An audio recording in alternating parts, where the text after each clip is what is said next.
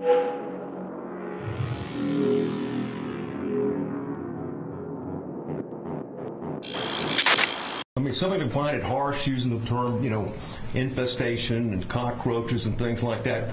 All you have to do is interview or spend some time with some victims, some migrant victims that are here in this country. And you'll understand that the governor has not overstated the issue. In fact, he has well stated the issue. And Texas is not going to allow any part of this state to be infested. I think one of the most frustrating things about the modern, like, neo-Nazi resurgence in the United States is that most of the people who are Hitler genuinely don't think they're Hitler, and the supporters of those Hitlers don't think that they're supporting Hitler. Like, it would be a lot less frustrating if the Republican voters would point to this and go, yes, I love saying that the foreigners are Untermensch, or whatever, yes, I am aware of what this is. I understand the context and the rhetoric. I know what I'm supporting. But no one believes that. They'll do, like, every single thing they'll say exactly the same shit Hitler did. Now, it doesn't, and then in their minds, they're like, well, no, it's different, man. Hitler used that rhetoric against minority outgroup that they were using as a scapegoat to blame Germany's problems on. We're doing it with Mexicans. Totally different. That type of disease. That's great, man. Hitler said it in German too. That is also true. Hitler did say it in the German language, which is different than the English language. And I think that the woke left doesn't often acknowledge that difference, because they lie. I mean, speaking of, like, Hitlerite language, pretty much everyone saw this, right? Again, like, I leave for 2 days. The editor-in-chief of the National Review, not that this is, like, surprising from the editor-in-chief of the National Review, but, you all saw this, right? Yeah, it's not shocking, I'm gone for 2 days. I think it was in that interview where Dana Bash says, the police have gone through 11 months of recordings of calls, and they've only found 2 Springfield residents calling to complain about Haitian migrants taking geese from ponds. Only 2 calls. And that's crazy, man. You could get a lot of mileage out of, playing dumb over what he said if he had just said the noise.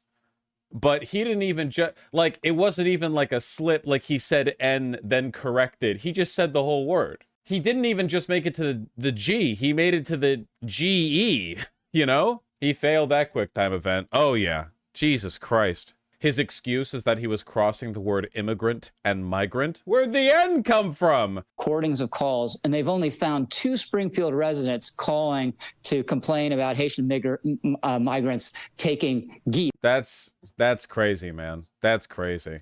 From ponds. Only 2 calls. And like, he's immediately smiling it off, because I think this is a little bit maybe of the, assumptions making an ass of you and me on my part, but when a racist person lets the racism slip, I've seen they very often laugh it off. And when a non-racist person says something as mortifyingly implicating as basically just dropping the hard R in the worst possible context, but accidentally, they usually immediately are like, oh my God, wait, he doesn't give a shit. He thinks it's funny. I think one lesson of this whole story, people don't care about geese. People really hate geese. He's still smiling. They, all things considered, yeah. I think people would prefer Haitian migrants to come and take the geese off the golf course, right?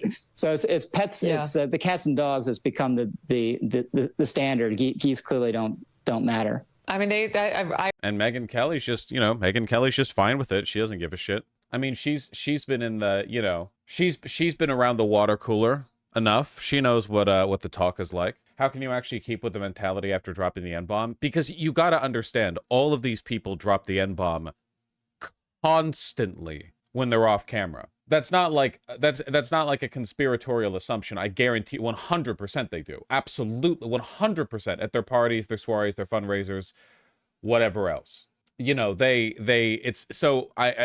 not like they're unfamiliar with it. It just shows how much conservatives really want to say the N-word in public but can't admit it. I mean, we're kind of getting there, man. That's why they're so stupid. They spend all their mental energy on code switching.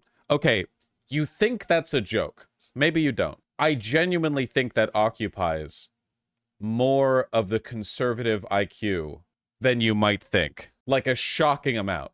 For instance, Laura Loomer is the Nazi jigsaw character that Trump is currently porking. God bless him. and she made a racist comment about Kamala Harris. This from 11 minutes ago. JD Vance was asked if they were offended by Loomer's racist anti-Indian comments, you know, especially considering the fact that JD Vance's wife is Indian. JD Vance said he doesn't like those comments and that they're a distraction from Harris's policies. Kamala Harris is running for president, and whether you're eating curry at your dinner table or fried chicken, things have gotten more expensive thanks to her policies, Vance said. Vance with the, like, Disco Elysium-esque, like, roll check in his head. Don't say the one of two items of food associated with the racial group I'm currently instigating a pogrom against. Don't, please, whatever you do, there's like a million foods out there. Don't say one of the two foods associated with the racial group I am instigating a pogrom against at this moment. And he failed. Are women bourgeois? Is fried chicken bourgeois? The answer may surprise you. Can't wait for Walls to destroy him in the debate. I don't want to get too doomer about this because it's not really my style, but it really is crazy how much worse things are now from the Trump side than they were 8 years ago. It genuinely feels like Trump isn't even trying. He's barely campaigning. His messaging is stagnant. He sounds like a lunatic. Like, people said this back in 2016, but he sounds so much worse now than he did back then. It seems like he's given up. Every day, there's like 50 new horrible gaffes from his party. And it seems like it's not moving the polls at all. Now, the polls are devilish, I acknowledge this, but it feels like we're going down to a coin flip on the stupidest possible margins. It's like it doesn't even matter, you know? I'm telling you guys, it's not about the gaffes. It's not about the debate performance. It's about the fact that like 70 million Americans are blanketed from the moment they wake up to the moment they fall asleep with nonstop fascist propaganda that is constructed by the bourgeois in an effort to distract them from the fact that they're getting robbed blind. That is it. It's talk radio, it's Fox News, it's Russian bots that are being allowed to propagate freely on Twitter. That's it. They're all lantern fly. For these people, like, the debate performances don't matter. A lot of these Trump supporters think that Kamala Harris is going to end the world. I feel like there's no way Trump gets more votes than he did in 2020. I don't want to make a fool out of myself by making a prediction errantly that turns out not to be true. My guess is he will get about the same number of votes as he did in 2020. That would be my guess. Maybe a little more, maybe a little less. I don't know. That's my guess. Today, Kamala Harris broke into net positive favorability. Is that true? Okay, I'm going to admit I didn't actually expect that to happen. Oh, wait. There we go. For the first time in a long time, we have net 0.01 positive favorability for Kamala Harris. I know that sounds like pathetic, but it's pretty meaningful. It's pretty meaningful. I would not have expected that. And Donald Trump's, of course, holds steady, and it's going to continue to hold steady, you know, in this rough whatever, this space, because you're either in with the cult or you're out with the cult. Also, Billie Eilish out for Harris. Oh, how long before Elon Musk threatens to rape Billie Eilish? Countdown. Everyone, set your timers.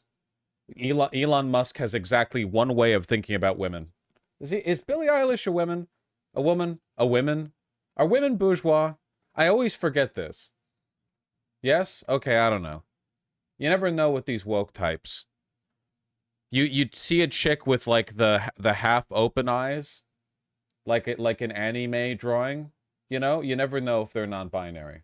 All I know is that she did a James Bond song that I haven't heard, I think. See, cool, I think that's true to an extent, but I really do think that, like, I keep saying this, and I'm going to keep saying it. I don't care if it's like, I don't care how it comes across. It's just true, and I'm not going to, like, bullshit you guys. The insurmountable wall we're dealing with here is that a significant portion of the voting population of this country is, like, tucked into bed every night by fascist propaganda. They get woken up to a morning blowjob from fascist propaganda. They cook their breakfast to morning fascist propaganda. They like it's day in, day out, nonstop, insane shit. 50 trillion Mexicans across the border, illegal MS-13 sleeper cells in every city, Hamas ready to kill you, nonstop. It really doesn't matter. Like, for people in that space, there is absolutely nothing Trump could do to lose their vote or Kamala Harris could do to win their vote. It is not possible. And that's why I say some of these people are beyond saving. They're not literally beyond saving, right? Any individual human can, I can't make blanket statements about everyone that are that definitive, but like generally speaking, yeah. Is there a way to reduce the amount of fascist propaganda? I still think that mass arrests over January 6th have both a strong legal and moral pretext. I still think that you can make a very decent argument for treason. It was an attack on the United States government and democracy, and that everyone who facilitated it and everyone who aided and abetted it is at the very least like under suspicion and under investigation. Is that dictatorial? No! You tried to overthrow the government, you stupid pieces of shit. That's like it's like asking if self-defense is authoritarian. What are you talking about? Being arrested doesn't mean you're instantly incarcerated. It means that you defend yourself in a trial. But like, yeah, it was a coup attempt on the United States government. We had a civil war over this. That's not like a crazy lefty take or whatever. I feel like it's pretty basic, but okay. Whatever.